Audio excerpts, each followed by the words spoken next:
আসসালামু আলাইকুম। আজকে আপনাদের দেখাবো টাটকিনি আর দুই টুকরা রুই মাছ দিয়ে করে ডালের বড়া ও সিম দিয়ে তরকারি রান্না করে চুল তরকারি রান্না করে। মাছগুলো ধুয়ে নিলাম, দিয়ে এখন লবণ দিয়ে দিব,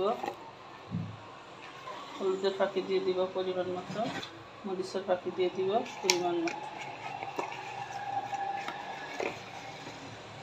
একটু তেল দিয়ে দিব, দিয়ে মাছটি ভালো করে মাখিয়ে দিব। মাছগুলো আমার ভালো করে মাখা হয়ে গেছে, তেল গরম হয়ে গেছে। এখন মাছগুলো দিয়ে দিব।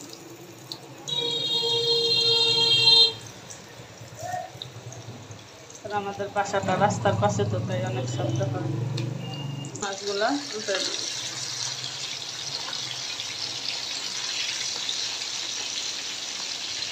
এগুলো ভাজা হয়ে গেছে, আর এরকম করে সবগুলো মাছ আমি দেবো। সবগুলো মাছ ভাজা হয়ে গেছে।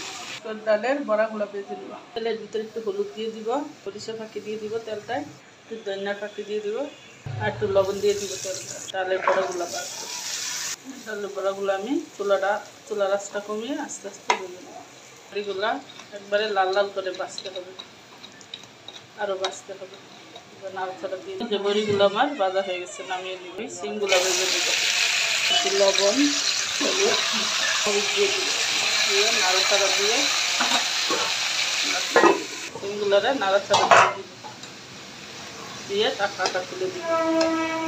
এই যে সিমগুলো একবারে ভাজা ভাজা করে নিলাম, এখন নামিয়ে নিব। সিমগুলো নামিয়ে নিব। তেল দিয়ে দিলাম, দিয়ে এখন পেঁয়াজ কুচি দিয়ে দিব। পেঁয়াজটা আমি হালকা ভেজে নেব। পেঁয়াজটা আমার হালকা ভাজা হয়ে গেছে। রসুন বাটা দিয়ে দিব, হলুদের ফাঁকি দিয়ে দিব পরিমাণ মতো, সে ফাঁকি দিয়ে দিলাম পরিমাণ মতো, এগুলো দিয়ে দিলাম পরিমাণ মতো। গরম পানি দিয়ে দিব কষানোর জন্য। পানিটা আমি বেশি দিয়ে দিলাম, কারণ একবারে পানি এটা বলক আসলে কষানো হলে তরকারিগুলো সব দিয়ে দিব। এটা দিয়ে দিব লবণ, দিয়ে দিব 3টা কাঁচামরিচ। কষানো হয়ে গেছে, এখন ভাজা সিমগুলো দিয়ে দিব। ভাজা সিম আর ডালের বড়াগুলো দিয়ে দিব। ডালের বড়াগুলো আর সিমটা ভালো করে কষিয়ে নিব। ঢাকনা খুলে দেখবো তরকারিটা আমার ভালো আসছে কিনা। এই যে ভালো আসছে তরকারি। জিরা ফাঁকি দিয়ে দিব, দিয়ে নাড়াচাড়া দিয়ে দিব। ভাজা মাছগুলো সব দিয়ে দিব। মাছগুলো দিয়ে আস্তে আস্তে নাড়াচাড়া দিয়ে দিব, যাতে করে মাছগুলো আমার না ভেঙে যায়। এখন ঢাকনা দিয়ে দিব।